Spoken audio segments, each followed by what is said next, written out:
There's a particular kind of silence that follows a decision no one else agrees with. Not the comfortable silence of a quiet morning. Not the peaceful kind you find at the end of a long day. This silence has weight. It settles into your chest and stays there, like a stone you carry everywhere without anyone noticing. Clara Mead knew that silence well.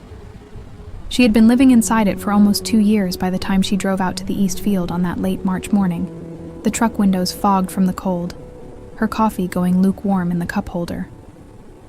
The land stretched out ahead of her, pale, dry, slightly cracked at the edges where the soil had given up waiting for rain.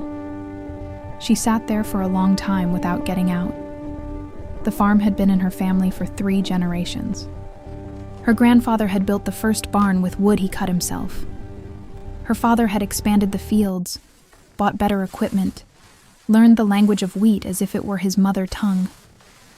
And Clara had grown up believing that continuity was a form of love, that keeping things the same was how you honored the people who came before you. But something had shifted, not dramatically, not all at once. It had started as a small feeling, a faint unease she couldn't quite name. Like knowing a door in your house is slightly off its hinges even though no one else notices it. She had tried to ignore it. She had told herself it was grief. Her father had passed 18 months earlier. Or maybe just exhaustion, or the weight of running a farm alone for the first time. She had kept planting wheat. She had kept following the same schedule, the same rotations, the same logic that had governed those fields for decades.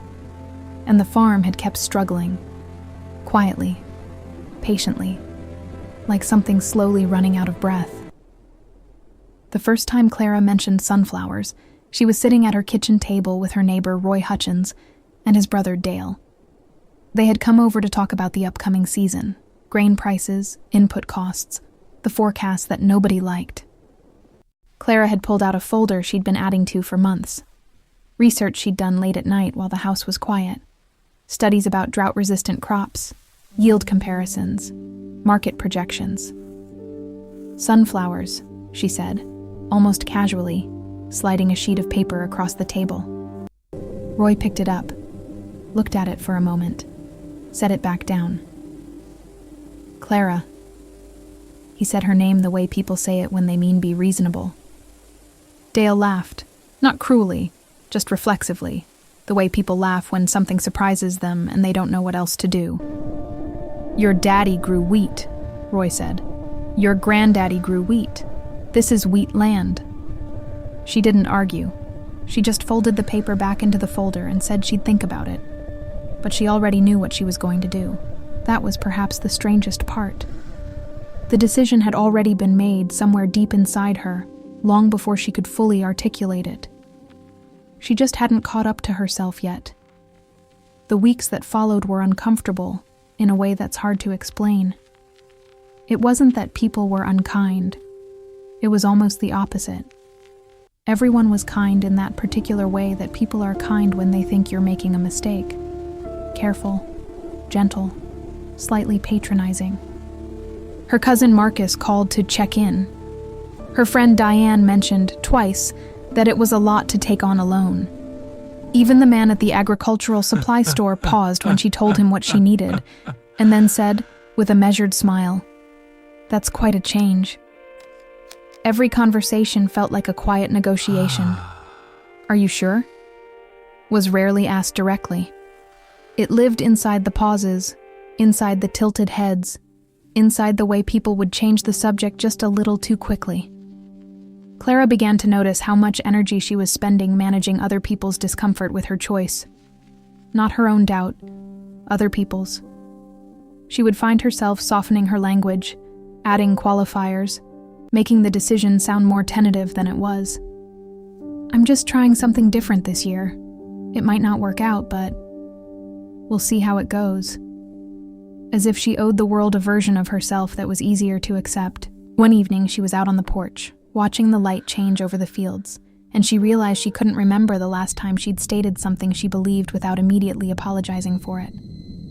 That thought stayed with her longer than she expected. She planted the sunflowers in early May. It wasn't a triumphant moment.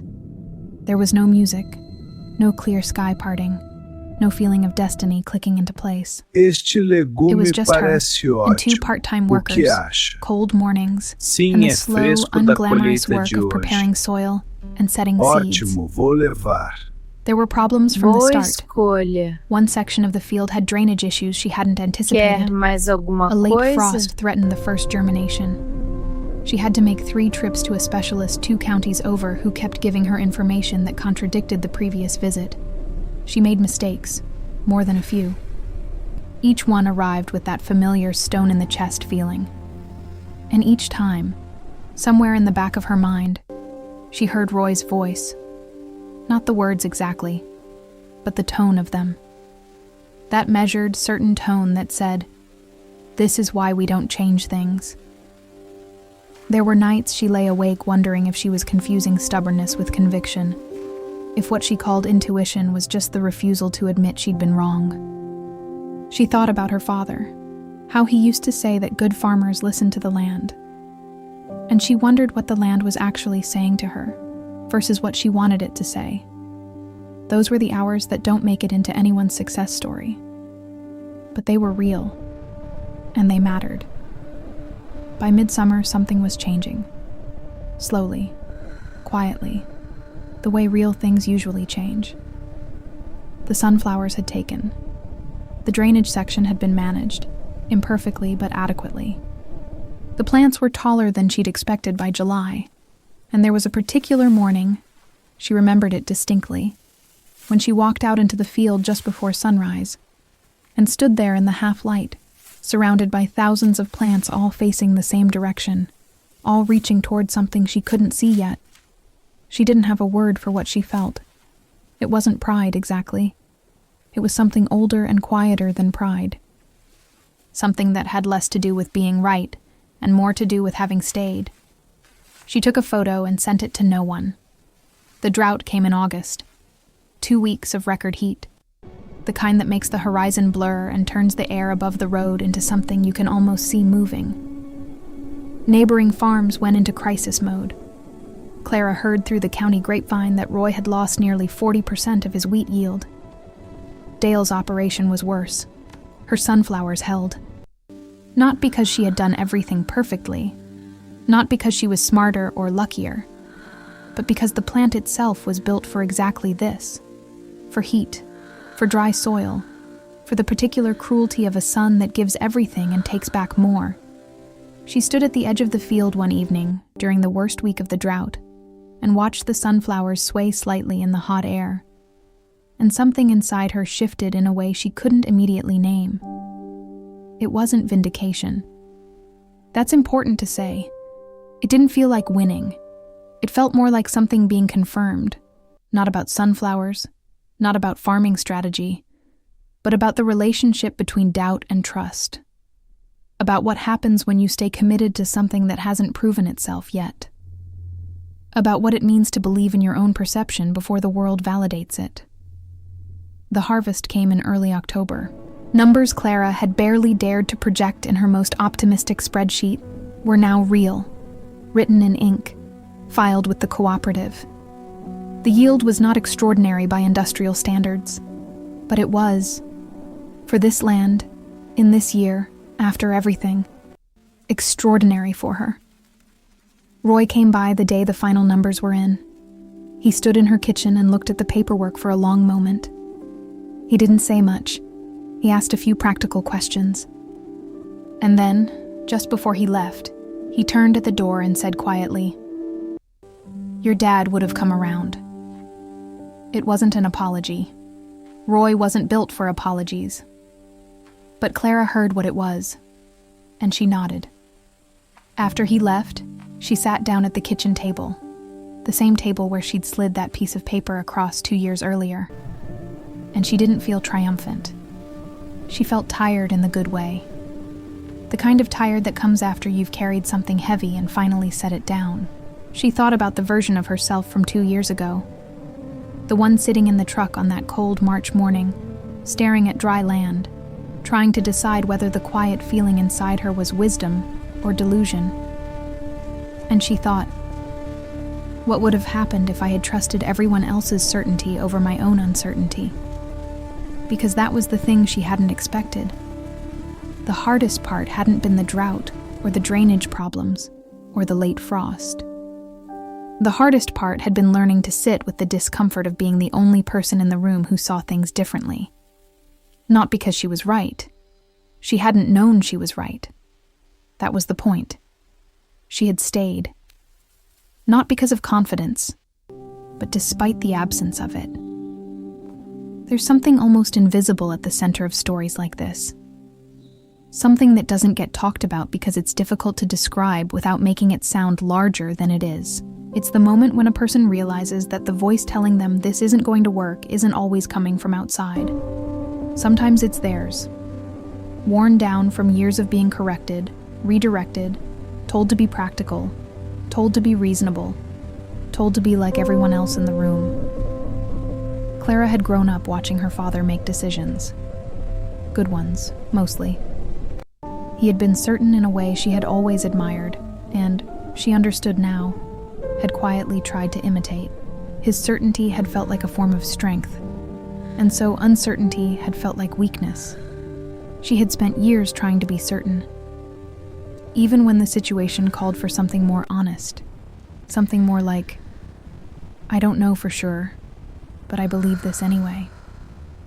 The following spring, 2 neighboring farmers reached out asking about sunflowers. Clara spent an afternoon walking through the fields with them, answering questions, sharing what had worked and what hadn't. There was a moment, near the end of the afternoon, when one of them, a quiet man named Sam Deller, who had farmed the same 100 acres his whole life, stood at the edge of her field and said, almost to himself, I always thought this land wasn't good for anything but what we'd always done with it. Clara didn't say anything for a moment. Then she said, I thought the same thing. He looked at her. What changed? She thought about it honestly. I stopped trying to know for certain, she said, and I just stayed with what I believed. Sam nodded slowly, in the way people nod when they hear something they recognize, but couldn't have articulated themselves. They stood there a little longer without talking, both looking at the field, the plants just beginning to push up through the soil in long, patient rows. 2 years is a short time. In the life of a farm, in the span of a family's history, it's barely a sentence. And yet something irreversible had happened in those 2 years. Not in the fields, not in the financial ledger, but inside the person who had walked out to that truck on a cold March morning and sat there alone with a feeling she couldn't fully explain. She had learned, not through success, but through the long middle of staying, that belief doesn't always announce itself loudly. It doesn't always feel like certainty. Sometimes it feels like stubbornness. Sometimes it's indistinguishable from doubt. And you don't always get to know which one it is until much later. The farm was the same land it had always been. The sky was the same sky. But Clara had stopped waiting for permission to trust herself. And quietly, the way real things always happen, that had changed everything. Sometimes the hardest thing isn't finding the right answer. It's learning to stay with your own question long enough to find out.